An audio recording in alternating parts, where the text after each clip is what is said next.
Oke, selamat malam teman-teman semuanya. Kembali lagi dengan saya Avian. Dan pada kesempatan kali ini aku mau sharing lagi mengenai bakat.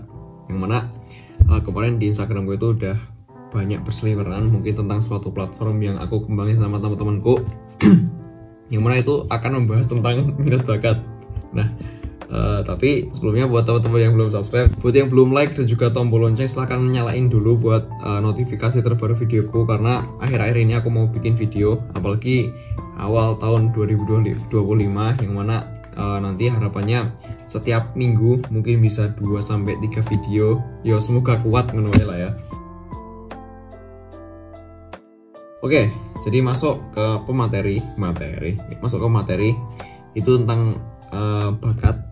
Banyak orang yang sampai sekarang menurutku masih belum sadar bakatnya itu apa, masih terpendam lah gampangnya gitu. Nah, tapi ada juga orang yang percaya kalau dia itu nggak punya bakat, dia itu nggak apa-apa. Tapi menurutku kalau teman-teman belum sadar bakat dan juga kelebihannya itu apa, istilahnya teman-teman itu belum tahu value-nya secara umum, teman-teman itu bagusnya di bidang mana, itu adalah suatu hal yang bahaya. Karena secara berjalan teman-teman harus tahu apa yang bisa teman-teman jual kepada orang lain. Kan nggak mungkin ya kalau teman-teman itu suatu individu yang nggak punya kelebihan. Pasti setiap orang itu punya kelebihan, entah itu satu hal secara skill atau mungkin secara pemikiran, secara mindset, secara perilaku. Itu semua orang pasti ada paling nggak satu value yang nggak dimiliki orang lain. Tapi bagaimana dia bisa sadar atau enggak, yaitu monggo teman-teman sendiri gimana.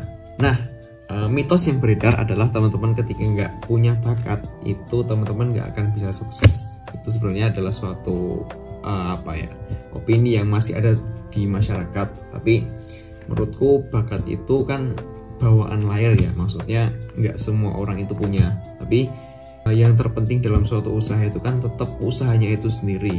Bahkan kalau dianalogikan menurutku sendiri itu bakat itu secara hasil itu hanya menyumbangsi sebesar 10%. Ya sisanya itu kerja kita. Kalau bakat kita nggak dilatih, nggak diasahkan, ya podo ya kan, nggak akan ada hasilnya.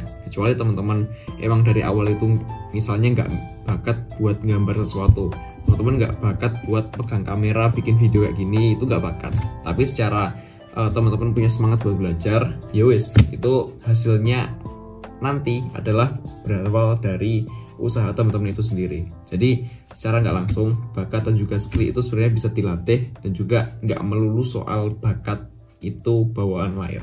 Oke, percayalah. Nah, lalu masih membahas mengenai proses, mengenai usaha dan juga langkah-langkah ya teman-teman. Jadi suatu konsistensi atau proses yang konsisten itu akan lebih bagus, akan lebih efektif daripada teman-teman hanya mengandalkan bakat tapi nggak dilatih secara intensif gitu. Sebenarnya kita ngomongin bakat gini, kita ngomongin skill, kita ngomongin passion, itu sebenarnya akan berjalan, akan kita kuasai apabila kita itu bisa konsisten, juga kita bisa berproses dengan baik. Nggak melulu soal kita bawaan lahir, nggak melulu soal seberapa jago awalnya kita, tapi ini mengenai seberapa banyak teman-teman itu berusaha dan juga berlatih. Ada juga teori-teori yang bersebar di luar sana itu mengenai growth mindset, mengenai fixed mindset, mengenai teman-teman kalau mau mengembangkan skill itu harus punya mindset yang positif, harus punya mindset tumbuh, dan juga jangan menolak segala sesuatu. Itu menurutku semuanya itu juga benar, karena di sini inklusivitas teman-teman itu diuji dan juga bakal kepake banget. Karena selama teman-teman mau belajar skill, mau belajar mengenai bakatnya teman-teman, mau menggali lagi potensinya, itu tentu perlu adanya masukan, kritik, dan saran yang mana teman-teman harus bisa growth mindsetnya dibangun. Jangan ketika dikritik malah nolak gitu ya, jangan ya. Jadi semuanya bergantung pada proses. Oke, topik yang akan kita bahas lagi adalah, kita tadi udah bahas mengenai bakat, mengenai proses dan juga usaha. Lalu gimana sih sebenarnya caranya kita mau mulai gitu. Jadi kan aku udah banyak ngomong mengenai bakat itu kayak gini, usaha itu menentukan semuanya. Tapi yang masih mungkin teman-teman belum jelas itu adalah bagaimana caranya kita itu mulai. Oke, gitu kan. Nah, tentu teman-teman yang langkah pertama itu harus mengenal potensinya apa, harus mengenal value-nya, dan juga minat yang teman-teman miliki. Ini kita belajar minat ya. Minat sama bakat itu beda. Kalau bakat itu potensi yang udah bawaan lahir. Kalau minat, apa yang teman-teman suka gitu. Jadi teman-teman udah nentuin satu minat yang mana mungkin teman-teman akan konsisten di bidang itu. Misalnya di bidang bidang programming, bidang coding, bidang informatika kayak gitu. Nah, coba teman-teman explore dengan mungkin ikut kursus atau mungkin teman-teman hanya lewat YouTube. Jadi teman-teman explore skillnya dan juga explore minatnya teman-teman. Nah, dari minatnya tersebut teman-teman bisa mulai rutin gabung ke komunitas atau bukan ke suatu lingkungan yang emang udah tersetting satu pemikiran sama teman-teman, satu visi lah gampangnya gitu. Karena lingkungan itu kan juga mempengaruhi ya.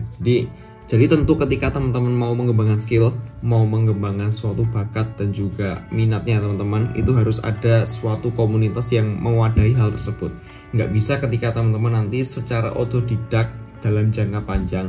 Menurutku itu akan bisa sih ya berhasil, tapi rate buat jangka panjangnya itu nggak akan bagus. Teman-teman tetap perlu gabung ke komunitas dan juga cari mentor. Mungkin teman-teman bisa ikut course, mungkin juga bisa ikut komunitas di wilayahnya setempat masing-masing. Itu informasinya banyak banget, pasti tinggal teman-teman nanti carinya gimana gitu. Nah oke, jangan lupa teman-teman pantau progresnya, evaluasi dan juga gimana caranya teman-teman itu setiap bulan, setiap jangka waktu tertentu itu bisa ngelakuin sebuah evaluasi agar teman-teman ngelakuin hal selanjutnya itu bisa berkembang.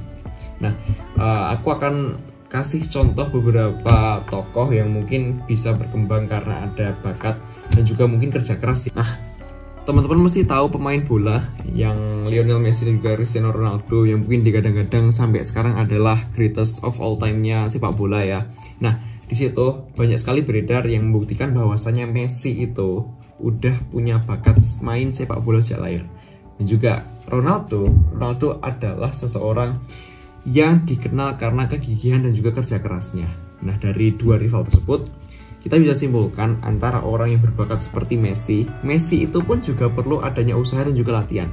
Nah, tapi Ronaldo ini walaupun dia gak punya bakat, dia tetap gimana caranya gigih berusaha buat mencapai tujuannya menjadi seorang sepak bola profesional. Nah, itu adalah salah dua contoh yang menurutku bisa teman-teman patoki ya. Jadi ketika teman-teman mungkin udah punya bakat di bidang tertentu dan juga minat di bidang tertentu, monggo teman-teman bisa explore sendiri dengan beberapa cara yang mungkin udah aku jelasin tadi, atau teman-teman bisa explore lewat YouTube, lewat media sosial, monggo dimanfaatkan.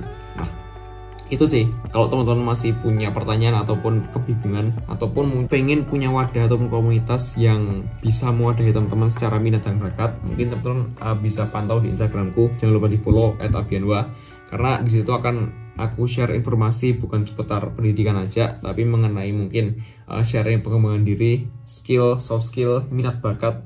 Aku juga rencana seperti yang tak bilang tadi, mau bikin sebuah platform yang mungkin bisa mewadahi minat bakatnya teman-teman. Tapi kalau secara tanggal pastinya aku belum bisa memastikan lah ya. Jadi tunggu aja di Instagramku. Oke? Sekian video kali ini. Jangan lupa teman-teman untuk klik subscribe dan juga like dulu. Kita dukung di 2025 ini buat capai berapa ya? 5.000 lah, 5.000 dulu, 5.000 subscriber. Oke?